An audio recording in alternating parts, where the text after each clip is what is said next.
పని కల్పించే బాధ్యత మా ప్రభుత్వం తీసుకుంటుంది 100 రోజుల పాటు. ఎందుకంటే మీకు పల్లె ప్రాంతాలు మీకు బాగా తెలుసు. పల్లెల్లో రోజు పనేం ఉండదు వ్యవసాయ కూలీలకి. ఆ నాట్లు వేసేటప్పుడు పొలాలు ఉన్నదాన్ని బట్టి ఉంటాయి. ఒక 15 రోజుల, 20 రోజుల, నెల రోజుల, 2 నెలల, 3 నెలల అన్నట్టు. ఆ తర్వాత నాట్లు వేసేసాక ఇంక కూలీతో ఏం పని? మళ్ళీ మధ్యలో తడేప్పుడు లేకపోతే అది కూడా కొంతమందే కావాలి. మళ్ళీ కోతలప్పుడు ఫుల్ ప్లెడ్జెడ్గా కావాలి. మిగతా టైంలో మందు కొట్టడానికో లేకపోతే దీనికి ఎంతమంది కూలీలు అవసరం అవుతారు? అతి తక్కువే అవసరం అవుతారు. కాబట్టి ఏడాదిలో అప్పుడొక నెల అప్పుడొక నెల చేస్తే మిగతా 10 నెలలు ఏం చేయాలి? వాళ్ళు ఏం తినాలి? లేదా అప్పుడొక 2 నెలలు ఇప్పుడొక 2 నెలలు చేస్తే మిగతా రోజులు ఏం తినాలి?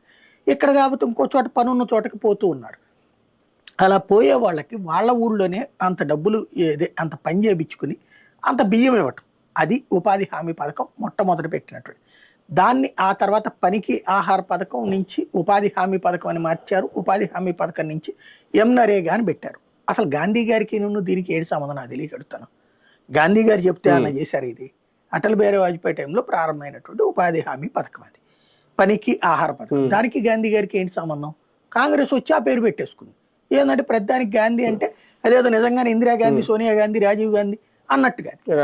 చివరికి ఆళ్లే గాంధీలు అంటే ఆళ్లే గాంధీలు కదా, ఆళ్లే నకిలీ గాంధీ. ఒరిజినల్ గాంధీకి సంబంధించిన వారసుల ఇల్లు కాదు కదా. వీళ్ళు ఎవరు వారసులు? గాంధీ వారసులు. ఎవరా గాంధీ? ఫిరోజ్ గాంధీ. ఫిరోజ్ గాంధీ అనేటటువంటి ఆయన ఇందిరాగాంధీ భర్త కాబట్టి వారసులు.